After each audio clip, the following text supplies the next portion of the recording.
So let's look at how to use Hess's law to find the heat of a reaction.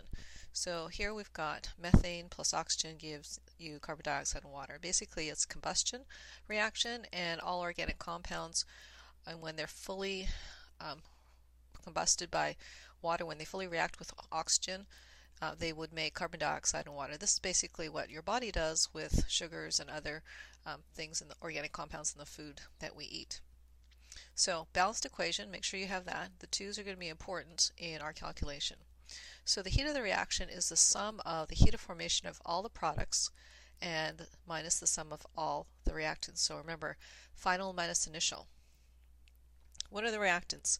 The compounds on the left-hand side. What are the products? Compounds on the right-hand side.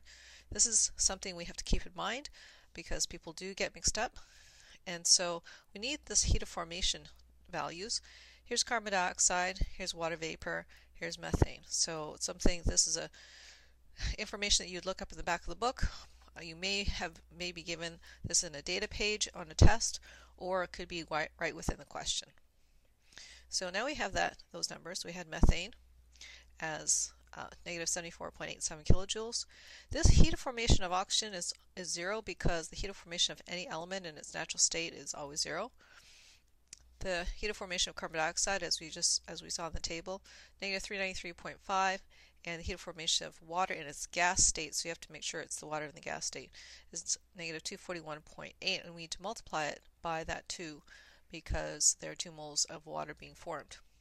So we have to find the sum of the heat of formation of all the products and the sum of the heat of formation of all the reactants. So on the reactant side, it's just the negative 74.87 because this is 0 for the oxygen, and on the product side we have negative 877.1 because that's what the math ends up to be when we add those two numbers. But the calculation for the heat of reaction is the sum of the products, so this number is going to go on the product side, which is what we start with, minus the sum of the heat of formation of the reactant. So this is negative 877.1. Now a minus and a minus makes a plus, so it's really plus 74.87. And we get a final value of negative 802.2 kilojoules.